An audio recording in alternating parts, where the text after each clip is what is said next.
Aloha, it is member-supported Hawaii Public Radio, all things considered, and I'm Dave Lawrence. Grateful that you're taking some time to enjoy this with me. It's a real pleasure. At the Blue Note Hawaii through Sunday has a very special engagement. The Wailers are in town, that Wailers, led by family man Ashton Barrett, and we are pleased to have Danglin, lead vocals from the band, joining us today. How are you, my brother? I'm great, man. Rastafari is the Almighty. We give thanks for life. And not to be, ladies should come first, but I'm kind of moving in a direction here as we go. CG Victory, is that your last name? It's my last name. It's a pleasure to meet you. And pleasure to meet you. Thank you very much for joining us mid-set tonight, too. Joshua Barrett, aloha and welcome. Aloha, greetings and blessed love. And laying down the bass with us this evening on stage and sounding so good, too. It was it was thumping in there. How's it feel for you? Is this the first time in Hawaii? Yeah, this is my first time, huh? Impressions coming from one island to another? Well, I mean, island people are just, more laid back, more, that's a more festive and more just one with life and more appreciate life, Mostly the islands, them are very poor. But we just find a way to liven up yourself. CG, your first time in Hawaii. What's your background with the islands? Is it an exciting time, or? The background with what? You've been here before. Is this your first time in the islands? My first time. I actually I have my mindset on a whole concept of Hawaii, but it kind of requires either shuttles or just people with a car that have time to kind of indulge in my little fantasy of what I want to take away from the experience. So I think at some point someone will indulge with me and I'll find myself near, Pearl Harbor and one of the volcanoes, one of the hopefully inactive volcanoes. And eventually, believe it or not, I haven't made it to the sea yet. So I kind of want to get into that. But it reminds me of, I used to live in Key West. So it's like a giant version of, the Keys, but with mountains. With a breeze, we have the trade. Yes, there we go. It's kind of warm there in the Keys, right? It's very humid. Very hot in the Keys, yes. But it's pretty hot, but it's humid. Joshua, your first time in the islands?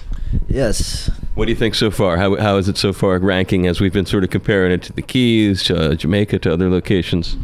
Well, vibes similar definitely is from where we're staying. Panama left remind me of Haiti. Of course, it remind me of Jamaica. It's country, them way there. People more upful, like Danglin say, So we love them energy there. We have the sea upon the side and, just make you feel good. This is a band that's obviously strongly associated with Jamaica. It's been a long time since the origins of the band, and so many kinds of music has come, gone, and in Jamaica, no different. There's been a lot of different flavors have happened there. I've been to Jamaica only once. I was in Negril. I really enjoyed it. Spent a week there. When you think of Jamaica today and its relationship to the Wailers, how is the band embraced or thought of? Is it sort of like classic rock might be in the U.S.? If you can kind of describe the way the Wailers fits into the music culture of Jamaica today as you see it or experience it. Well, the Wailers is the pinnacle of reggae music. And it defines Jamaican culture because Rastafari and reggae music define the culture of Jamaica. That is why the island is so popular, because of those two things. So there is no separating the Wailers from Jamaican culture and the legacy of Jamaica. So once you say Jamaica, you say Wailers, and vice versa. Once you say Wailers, you say Rastafari. So all these things are intertwined together and can never be separated. Only those who are ignorant are those who are blinded by current events, or mostly popularity, wouldn't really be able to appreciate or to see the balance and the relevance with the Wailers to Jamaica and just to the Rastafari movement. So as long as Rastafari, reggae music, Jamaica and all these things exist, then they always are going to exist as a trinity. You can't separate, I'm getting the feeling what you're saying is there is still an appreciation on the roots level, and those are the kind of cats who still come out in Jamaica when the Wailers return and who still appreciate the music in general like that. Well, I mean, the foundation is always, the root is always relevant to the branches and the fruit. So the root is where the branches and the fruit manifest from. So without the Wailers, there would be no reggae music, really. If you think about it, the reggae music was made popular by Bob Marley and the Wailers. So you have to really know that this is the pinnacle, this is where the source where people go to for find out how the music's supposed to sound. You still remember when you were first exposed to it? Well, that exposed to it from conception, man. From in a mother womb, you're exposed to reggae music because that is what them listen to on the radio every day. Radio is very popular in Jamaica, you know, like in America and certain different places. They listen to the radio while they're at work or while they're driving. In Jamaica, everybody listen to the radio at home, listen to the radio on the street corner. You see a man just out on the road, him have him look at radio, listen to, you know, him look at radio with him look at antenna, listen to the radio. So you always have people in Jamaica listen to radio, and reggae music is what we listen to. So every baby in the womb, you know, him rocking the roots rap reggae. Him know them songs a long time. Yeah, they're all indoctrinated to it. It's just a part of life. There's no question that it's got to be a very strong force there. You know, you have the role of singing some very positive songs. When you think about the catalog, the lyrics that come up, it's a very decidedly positive message. Do you feel like a sense of responsibility at times when you're carrying this legacy forward, presenting it to folks? Absolutely. I feel like everything is... there is a spiritual connection, and this is why I tell people we often feed off the audience the same way we give. We feed off of it, and that's because, you know, you go into it with good intentions. You go into it with the hopes that, you know, everyone who's come there from whatever struggle it is, whether it's a job that you really hate reporting to every day, whether it's a family struggle, you know, you never really know who left their house and or where they're coming from. Yeah, and your hope, our hope, and our intention is to make sure you leave feeling better than you came. Mm-hmm. So at the same time, the way we can do that is we're open. We go on that stage as open vessels.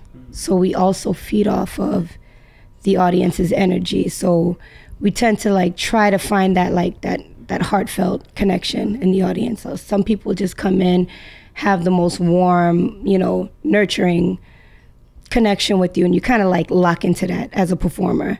So that way you can now, you know, feed off of that energy and then hopefully like exude it to the person that didn't necessarily come with that, and they can leave with it and leave in a more positive state of mind than, you know, they came in with. You're describing something very real, and that is that people are coming from not only all their own moods that they arrive in, which can be really different, but a lot of different backgrounds and how folks connect with this music too, because it is sort of it's a real classic form all over the world. As Danglin was saying, it's huge. It has certain epicenters, but in general, it's kind of the music that Bob Marley and the Wailers made speaks to people on a very personal level and a deep one. Did you have a spiritual sort of background before getting to do this for a living with these guys? I did. I started off in performing arts with my background is Trinidadian.